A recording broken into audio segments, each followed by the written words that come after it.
Avant de parler de la Formule 1 aux États-Unis, avant de comprendre pourquoi tout le monde se bat pour ce marché, il faut se poser une question assez simple. Pourquoi les Américains auraient-ils besoin de la Formule 1? Parce que ces gens-là ont déjà leur championnat. Et ce ne sont pas des championnats de second plan, ce sont des mastodontes. Ils font partie de la culture américaine depuis plusieurs décennies. Ce sont des sports qui font vibrer des centaines de milliers de personnes chaque semaine. Le premier, c'est la NASCAR et le deuxième, c'est l'IndyCar. Et si on ne comprend pas d'abord ces deux championnats, on ne peut pas comprendre pourquoi la Formule 1 a du mal à s'imposer aux États-Unis. Alors, on commence par là.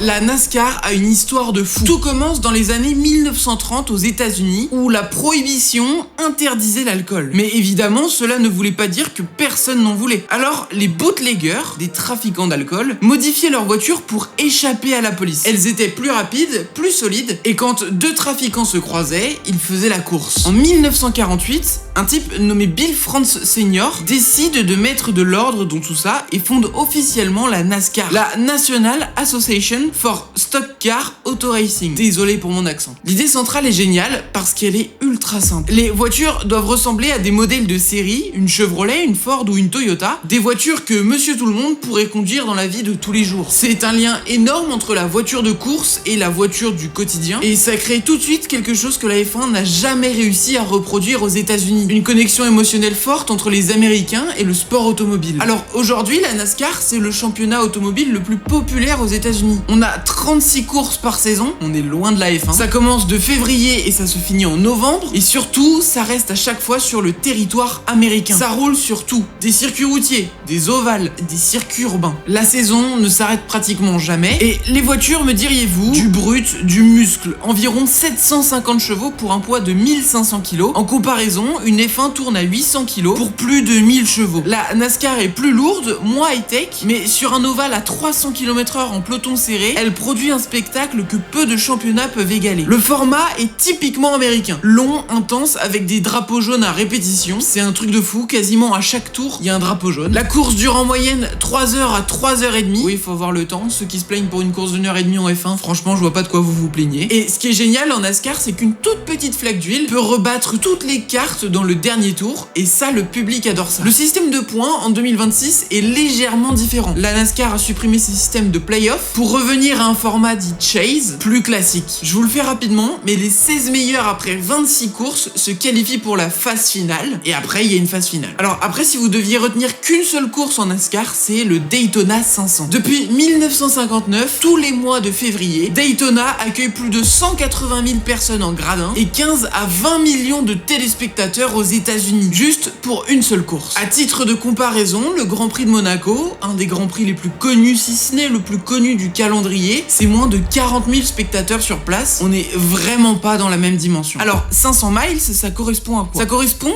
à 200 tours d'un ovale de 4 km à plus de 300 km/h. Et il faut savoir que depuis 1995, le Daytona 500 surclasse les 500 miles d'Indianapolis, qui, et vous allez le voir un petit peu après dans la vidéo, est une course légendaire. Après, tout n'est pas tout beau, tout rose au Daytona 500. On a eu Dale Earnhardt, je suis désolé, j'écorche sans doute son prénom, un héros tragiquement disparu en 2001 dans le dernier tour. Bon, maintenant que je vous ai présenté rapidement la NASCAR, on va se concentrer à l'IndyCar, l'autre championnat favori aux États-Unis. Parce que si la NASCAR est populaire dans le sport automobile américain, l'IndyCar l'est tout autant. Surtout, l'histoire de ce sport est magnifique. Les premiers 500 miles d'Indianapolis se tiennent en 1911. Oui, 1911. C'est l'une des 3 courses les plus prestigieuses au monde, avec le Grand Prix de Monaco et les 24 heures du Mans. Ce que les puristes vont appeler les 3 couronnes. Je vous réexplique rapidement. Les 3 couronnes, c'est quand un pilote gagne le Grand Prix de Monaco, les 24 heures du Mans et les 500 miles d'Indianapolis. Et à ce jour, un seul pilote a réussi à faire ça, c'est Graham Hill. Alors, on a Fernando Alonso qui a tenté d'avoir la triple couronne, mais qui n'a jamais réussi aussi. Bon alors, juste, on va parler chiffres, les 500 miles d'Indianapolis, c'est 400 000 personnes sur place. C'est le plus grand espace sportif en termes d'accueil au monde. C'est un truc de fou. Alors, du coup, l'IndyCar, c'est quoi techniquement? Ce sont des monoplaces, donc déjà ça ressemble plus à des Formule 1, avec des roues découvertes, mais une philosophie radicalement différente de la Formule 1. Ici, tout le monde roule avec le même châssis, le Dallara, assemblé en Italie, et il est identique pour toutes les voitures. Pour le moteur, on a le choix entre Chevrolet et Honda, et c'est tout. L'objectif, c'est l'égalité des chances. Ce sont les pilotes et les stratèges qui font les différences, et pas un budget indécent comme en Formule 1. Même si je vous rassure, ils ont des budgets indécents. Alors, la puissance, c'est un V6 de 550 à 700 chevaux selon les circuits. C'est moins qu'une Formule 1, mais sur un ovale, les IndyCar atteignent des vitesses vertigineuses, 392 km/h de moyenne lors des qualifications de l'Indy 500 en 1996. On parle bien d'une moyenne sur l'ensemble du tour. Vous me direz, il n'y a pas de gros freinage. Mais quand même, une autre différence majeure avec la Formule 1, c'est les arrêts au stand. Ici, un arrêt coûte environ 10 secondes entre le changement de pneus et le ravitaillement. Et à l'Indy 500, ou les 500 miles d'Indianapolis pour ceux qui préfèrent, les pilotes s'arrêtent 8 à 10 fois. C'est énorme. Formule 1, on a des stratégies à 2 arrêts maximum. Pas 8, pas 10. Résultat, la stratégie est énorme en IndyCar parce qu'on a énormément de stratégies différentes. Alors, le système des points est beaucoup plus généreux qu'en Formule 1. Tout le monde marque des points, du premier au dernier, et surtout, les points sont doublés lors de la course des 500 miles d'Indianapolis. Résultat, la course est absolument décisive pour le championnat parce que gagner cette course te permettrait d'avoir une avance énorme sur le championnat, chose que beaucoup de pilotes aimeraient avoir. Maintenant, si vous ne voyez pas quels pilotes connus peuvent piloter ces IndyCar, j'aimerais juste vous donner quelques noms. Mick Schumacher, oui, le fils de Michael Schumacher, qui a été en Formule 1 pendant quelques années. On a aussi Romain Grosjean, notre Français, qui est de retour. Alex Palou, champion du monde en titre, qui a remporté à la fois le titre d'IndyCar et l'Indy 500 en 2025. Et là, il vise un 5e titre mondial. Alors, pour ceux qui ont regardé un petit peu le début de saison, il écrase tout. Il n'y a pas de débat, il écrase tout. Cette année, le calendrier s'élargit aussi un petit peu, avec de nouveaux circuits urbains. Mais du coup, qu'est-ce qu'on doit retenir de ça? L'IndyCar et la NASCAR sont profondément ancrées dans les coutumes américaines. Elles ont leur légende, leur course, leur propre championnat, et quasiment chaque week-end, on a une course d'un des deux championnats. Et c'est exactement là que réside le problème de la Formule 1. Comment un championnat européen avec des équipes britanniques, italiennes, pas françaises,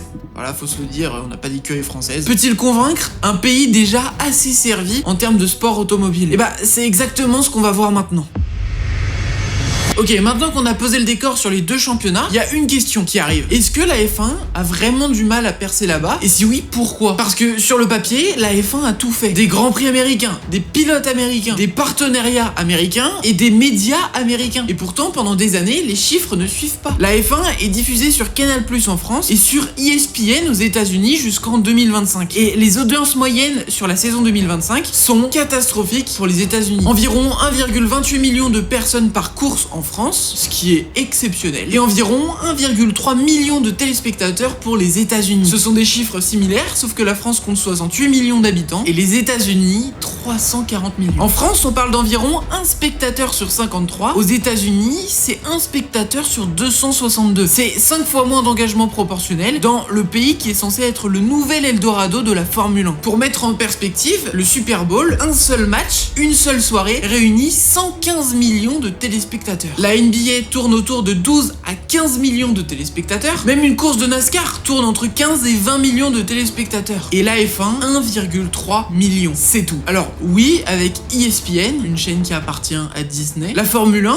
a connu une vraie évolution. L'année précédente, d'après les chiffres que j'ai trouvés, mais il va falloir les prendre avec des pincettes, 12 des 24 grands prix ont battu des records d'audience. Ce qui montre un tout nouvel engouement pour la Formule 1, mais c'est tout petit. Parce que la F1 est très loin de devenir un sport incontournable aux États-Unis. Alors, il y a plusieurs solutions pour la Formule 1. On a essayé des pilotes américains. La logique voudrait que pour percer dans un nouveau pays, il faut afficher un visage local, un héros que le public américain peut soutenir. Et en F1, ça s'appelle avoir un pilote américain sur la grille. Logan Sargent, il a été le dernier américain à tenter le coup. Pilote Williams en 2023, il a représenté l'espoir d'une F1 qui voulait un visage américain sur la grille, mais sportivement, ça n'a pas marché. Sargent n'a pas été en mesure de rivaliser. Williams l'a remplacé en cours de la saison 2023 2024 et la fenêtre s'est refermée aussi vite qu'elle a été ouverte. Le mec se crachait à chaque week-end. Après, on a eu des pilotes qui ont préféré choisir l'Amérique, comme Alexander Rossi qui a choisi l'IndyCar et qui a remporté dès sa première participation l'Indy 500. On a Juan Pablo Montoya, c'est probablement l'un des exemples les plus marquants, colombien, auteur de plus de 7 victoires en Formule 1 avec McLaren et Williams, accessoirement. En pleine saison avec McLaren, il annonce quitter la Formule 1 pour la NASCAR. On a eu Romain Grosjean qui, après son accident, a décidé de partir en IndyCar. Il court d'ailleurs cette année dans le championnat du monde d'IndyCar. On a eu Mick Schumacher, fils de Michael Schumacher, ancien pilote As en Formule 1, qui est parti en IndyCar. De ce que j'ai cru comprendre, ça se passe pas très bien pour lui cette année. On lui souhaite quand même du bon dans cette nouvelle partie de sa vie. Alors après tout ça, qu'est-ce qu'on pourrait essayer d'autre? Un Grand Prix aux États-Unis. Le Grand Prix d'Austin existe depuis 2012. C'est pour vous dire comment la F1 essaye de s'implanter et elle n'y arrive pas. C'est un beau circuit et selon moi, c'est l'un des plus beaux du calendrier. C'est une ambiance ultra américaine, il y a énormément de fans et pourtant, les audiences ne suivent pas. Les fans viennent à Austin directement et après, ça ne suit pas du tout à la télévision. Le Grand Prix est quasiment complet chaque année, mais le grand public américain que la F1 essaye de conquérir ne s'est pas encore reconnu dans le sport et je pense que vu la nouvelle réglementation, c'est pas pour cette année. Après, il y a une vraie raison pour tout ça. La F1 reste très européenne dans son style de communiquer, dans ses horaires. Tout est européen. La majorité, je sais, le Grand Prix en Australie à 5h du matin, on l'a tous senti passer. Mais c'est pas la question. Toutes les équipes de Formule 1 sont basées en Angleterre, en Italie. Les circuits mythiques sont en Europe. Monaco, Monza, Spa, j'en oublie plein d'autres. Mais ils sont tous en Europe. Quasiment tous. Après, on a aussi un problème de timing. La F1 est diffusée en Europe en général l'après-midi ou en soirée. Mais aux États-Unis, les Grands Prix du Moyen-Orient et d'Europe, surtout ceux du Moyen-Orient, arrivent entre 6h et 9h du matin. Donc c'est hyper difficile de construire un rituel, de suivre un sport qui se joue le matin, qui plus est le dimanche matin, quand t'as qu'une envie, c'est de dormir. Alors, on a aussi quelque chose où il faut absolument en parler, c'est l'arrivée de Drive to Survive, la série Netflix. Elle a humanisé les pilotes, humanisé les équipes, on a quand même découvert Gunther Steiner grâce à Drive to Survive. Ça a modernisé l'audience de la Formule 1, et là je parle pour le monde entier, on a eu plus de jeunes, une audience plus féminine qui a commencé à arriver en Formule 1. Résultat, la Formule 1 est devenue un petit peu moins geek de la technique, et grâce à tout ça, mais surtout grâce à Drive to Survive, en 2025 aux États-Unis, 47% des nouvelles personnes qui regardaient la Formule 1 avaient entre 18 et 24 ans. Alors après, ce sont des nouveaux fans, des fans qui regardent la F1 à la manière Netflix, c'est-à-dire qui regardent du drame, des conflits, des crashs, et très peu d'entre eux regarderont les 70 tours d'un Grand Prix qui se répéteront 24 fois dans l'année. Mais la série a quand même créé un engouement autour de la Formule 1, mais elle n'a pas encore créé l'audience autour de la télévision américaine. Alors, pour conclure cette deuxième partie, on va résoudre le problème en une phrase. La F1 n'est pas dans la culture américaine. Un Américain sait ce qu'est la NASCAR. Un Américain sait ce qu'est l'IndyCar. Parce que ce sont des choses qui se transmettent de génération en génération. Et la Formule 1, elle n'arrive pas à s'immiscer dans la culture américaine. Alors, du coup, que fait la F1 sur ces 5 dernières années pour absolument rentrer dans la culture américaine ? Depuis que Liberty Media a racheté la Formule 1 en 2017, le mot d'ordre est clair. Conquérir l'Amérique. Pas juste y faire un Grand Prix, pas juste y avoir des fans locaux. Vraiment s'implanter et devenir un sport américain. 3 Grands Prix aux États-Unis, une équipe américaine, un accord avec Apple et Netflix, le film F1 au box-office, les celebrities dans le paddock, faire des pilotes des pop stars. La F1 a fait des États-Unis son propre terrain de jeu. Mais du coup, est-ce que ça marche? Le Grand Prix d'Austin a été créé en 2012, tout ça, on en a parlé il y a 5 minutes. Mais on va s'intéresser aux 2 autres Grands Prix. Le Grand Prix de Miami existe depuis 2022. Il est organisé autour du Hard Rock Stadium, le stade des Dolphins, l'équipe NFL de Miami. C'est une idée de génie dans sa symbolique. La F1 qui s'installe dans la maison du football américain. Les paddocks ont des piscines, il y a des concerts, des célébrités. C'est même plus un Grand Prix, on dirait clairement un festival, honnêtement. Dans le public, on a des influenceurs, des acteurs, des sportifs de toutes disciplines confondues. Tout le monde veut s'afficher à Miami sur un Grand Prix de Formule 1. Et ensuite, en 2023, vous voyez comme ça s'enchaîne quand même assez vite, on a eu le droit au Grand Prix de Las Vegas. Et là, Liberty Media a carrément acheté le circuit. Il y a plus de débat. Ils ont investi directement dans la construction de l'infrastructure du strip de Las Vegas, entre les casinos, sous les néons. Ça nous donne une course de nuit en novembre à Las Vegas, comme décor. C'est le Grand Prix le plus américain de l'histoire de la Formule 1, et peut-être même le plus spectaculaire visuellement. Alors, pas sur ce qui se passe en piste, parce que si tout le monde doit gérer l'énergie, on va se faire chier à mourir à Las Vegas, il y a pas de virage. On peut pas recharger, il y a pas de Cadillac. Résultat, maintenant 6 courses se déroulent sur le fuseau horaire américain. Austin,